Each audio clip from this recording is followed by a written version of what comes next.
They say a mother's intuition is never wrong. I used to think that was just something people said to make moms feel special. But after what happened with my son's fiancée, I believe it with every fiber of my being. My son, Daniel, is my pride and joy. He's 28 now, responsible, kind, and the sort of man any mother would be proud of. He worked hard to become a software engineer, bought his own house, and has always been careful with money. I raised him to value honesty, loyalty, and hard work. So when he called me one Sunday afternoon to say he had met the one, I was overjoyed. Her name was Madison. Just hearing the way Daniel talked about her, the sparkle in his voice, the way he described her laugh, I could tell he was already smitten. I wanted to be happy for him, I really did. And at first, I was. We planned to meet over dinner at my house. I cooked a full spread, roast chicken, garlic mashed potatoes, green beans, and my famous apple pie. Madison showed up looking perfect, long blonde hair, designer dress, flawless makeup.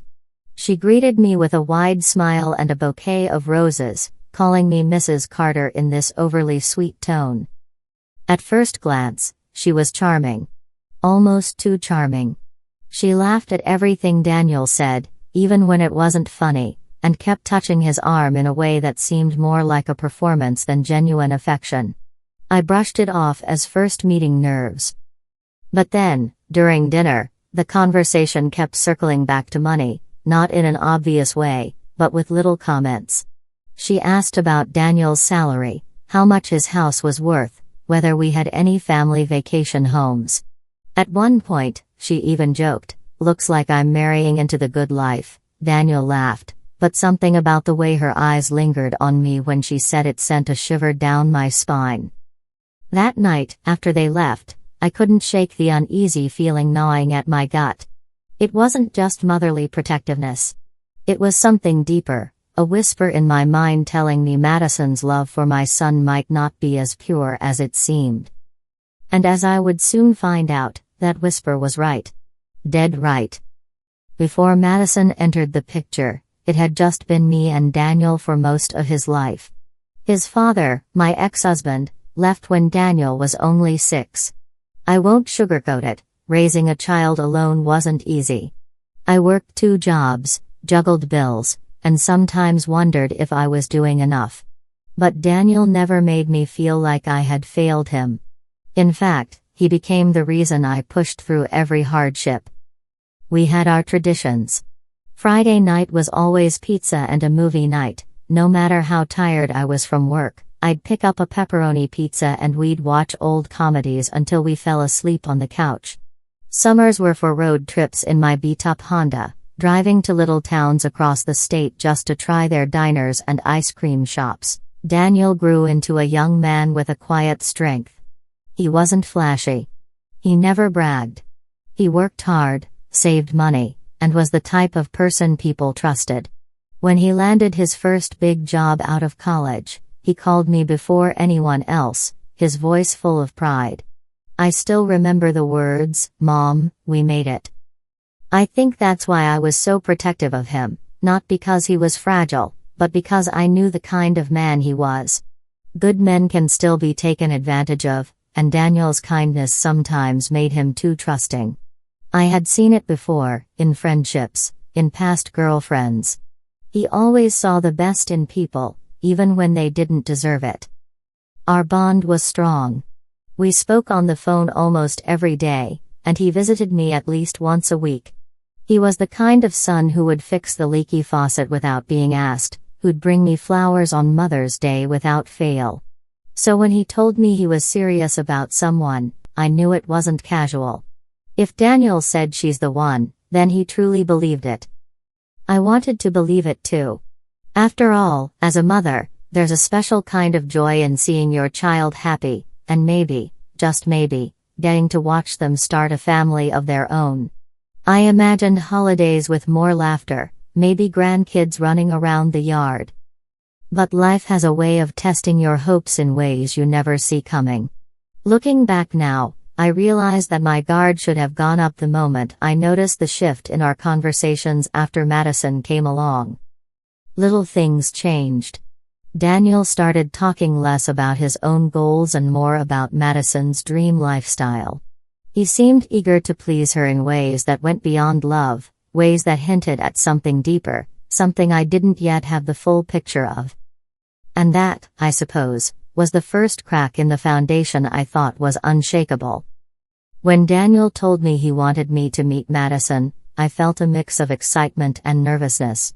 After all, this was the woman who had captured my son's heart. We set a date for Sunday dinner at my place, a tradition I'd kept alive even after Daniel moved out. I went all out. The table was set with my best china, the good silverware polished until it shone. I roasted a whole chicken, whipped up my creamy garlic mashed potatoes, and baked an apple pie from scratch, the kind Daniel always said tasted like home. When the doorbell rang, Daniel stood there with a grin, holding Madison's hand. She was stunning, in a way that almost felt calculated, long blonde hair curled perfectly, a designer dress that hugged her figure, makeup that looked airbrushed. In her other hand, she held a bouquet of roses. "Mrs. Carter. It's so nice to finally meet you," she said with a sugary smile, handing me the flowers. Her voice was warm, but it carried that faintly rehearsed quality, like someone who'd practiced in the mirror before arriving. At the table, Madison was attentive. Almost too attentive. She laughed at every one of Daniel's jokes, even the corny ones I'd heard 100 times. She leaned toward him, touched his arm, tilted her head in that way women sometimes do when they want to look utterly captivated. I tried to give her the benefit of the doubt. First impressions can be nerve-wracking, after all. But as the meal went on, I noticed something else, a pattern in her questions. "So, Daniel tells me you've lived in this house for over 20 years, she said, her eyes flicking around the room.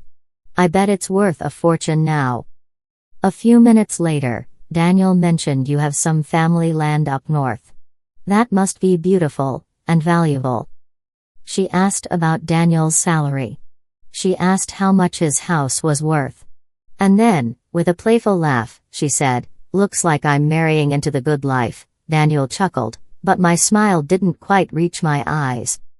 It wasn't what she said, it was how she said it. Her gaze lingered on me just a beat too long, as if daring me to read between the lines. When the evening ended, she thanked me again, told me how blessed she felt to be joining our family. But as I watched them walk down the driveway, her hand looped through Daniel's arm, I couldn't shake the feeling that I had just met someone who wasn't here for love, she was here for something else entirely. And deep down, I already feared what that something was. After that first dinner, I told myself I was overthinking. Maybe Madison's comments about money were just nervous chatter, and maybe I was being an overprotective mom.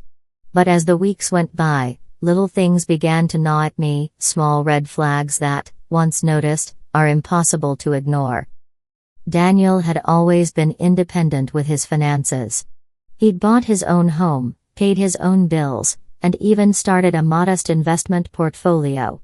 But soon after Madison came into his life, I noticed subtle shifts. He started talking about joint accounts and helping Madison get her dream car. He'd casually mention expensive vacations they were planning, trips to resorts I knew were far outside his usual budget. One afternoon, he stopped by to drop off a few boxes from his old room. I noticed the watch on his wrist, a luxury brand I knew he wouldn't have splurged on for himself. When I asked about it, he smiled and said, "Oh, Madison thought I should start looking the part at work. She insisted on buying it for me." He didn't seem concerned that Madison didn't have a steady job or that her income, from what little I knew, couldn't possibly cover such expenses. Then there were the social media posts. Madison's Instagram suddenly featured lavish dinners, spa days, and designer shopping trips, all with captions like #blessed and #goodlife. Daniel was always tagged, but I couldn't help noticing that the focus was rarely on them as a couple. It was always on the lifestyle, I started paying attention during family get-togethers. Madison rarely asked about Daniel's hobbies, his work, or his friends. But she had a keen interest in the family's financial history. Once, she cornered my sister-in-law to ask if we had any inheritance structures in place and whether Daniel was next in line for the family land. The final straw, at least in this early stage, came during a dinner at a nice restaurant. I had invited them both out to celebrate Daniel's promotion. The waiter handed Madison the wine list, and without glancing at Daniel, she ordered the most expensive bottle. When it arrived, she raised her glass and said, "Here's to marrying well." The words were meant to be light-hearted, but they sat in my stomach like a stone. I looked at Daniel, his cheeks were flushed, either from embarrassment or the wine. He didn't meet my eyes. That night, as I lay in bed replaying the evening, my unease hardened into resolve.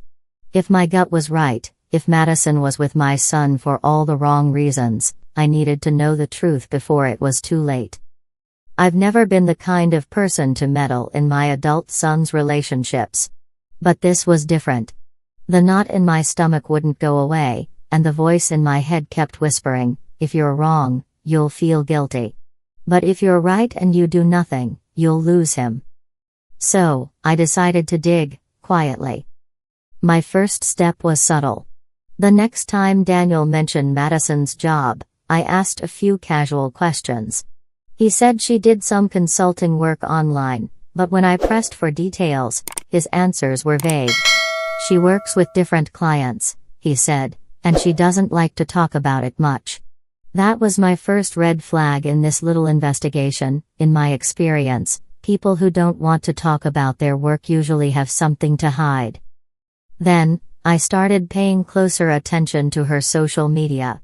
Madison's Instagram was a goldmine of carefully curated images, luxury shopping bags, first-class plane tickets, champagne glasses clinking in the air. I noticed something strange. In many of the photos, Daniel wasn't even there. And in the ones where he was, he looked more like a background prop than the star of her life. A week later, I happened to bump into one of Madison's old high school friends at the farmer's market. We made small talk, and I casually mentioned that Madison was engaged to my son. The friend's eyebrows shot up. "Wow," she said, "I didn't know she was seeing anyone seriously." Last I heard, she was dating a guy who owned a couple of car dealerships. She laughed awkwardly and changed the subject, but the remark stuck in my mind like a splinter. I decided to check Madison's LinkedIn profile. It was almost empty, except for a few vague job titles and no company names.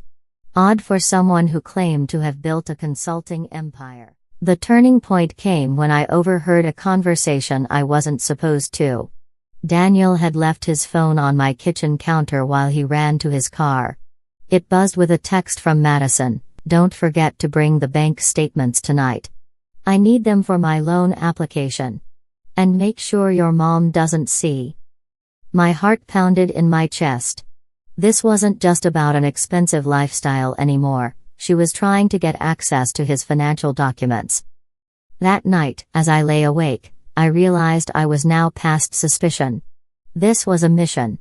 I needed proof, solid proof, before Daniel walked down the aisle and tied himself to someone who saw him as nothing more than a golden ticket. And I was prepared to do whatever it took to get it. Once I decided I needed proof, I stopped thinking like a cautious mother and started thinking like a detective. I knew if I confronted Daniel too early, he'd defend Madison. Love can make even the smartest people blind. So, I had to find something undeniable. The opportunity came sooner than I expected.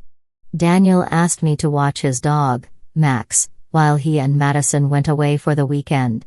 He left me a spare key to his house, and on Saturday afternoon, I stopped by to check on Max. While there, I noticed a manila folder sitting on the coffee table, half tucked under a stack of magazines. I wouldn't normally snoop, but something about it caught my eye. Inside were documents, bank statements, credit card bills, and what looked like a loan application in Madison's name. The numbers made my stomach drop.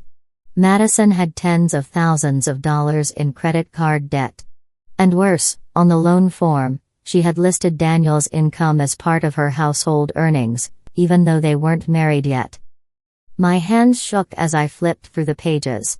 There were also receipts for luxury items, handbags, jewelry, spa packages, all purchased in the last few months. Many of them matched the posts I'd seen on her Instagram. The kicker? Several were charged to Daniel's credit card, not hers. But the most damning piece of evidence was a printed email thread between Madison and a friend. In it, she bragged about her future upgrade once she married Daniel, writing, "Once we're married, half of everything he has is mine. That's just how it works. I'll finally be able to pay off my debt and live the way I've always wanted." My chest felt tight as I put everything back exactly where I found it. I drove home with my mind spinning. I now had exactly what I needed, irrefutable proof that Madison wasn't in love with my son. She was in love with his bank account. That night, I barely slept. I kept picturing Daniel in a tuxedo, standing at the altar, smiling at a woman who saw him as nothing more than a paycheck. I thought about all the years I had worked to raise him into the man he was, honest, hardworking, generous, and how easily she could strip all of that away. By sunrise, my decision was made. I wasn't going to sit back and watch my son walk into a trap. I was going to stop this wedding, even if it meant he hated me for it. I decided the confrontation had to happen face to face, no hiding behind texts or phone calls.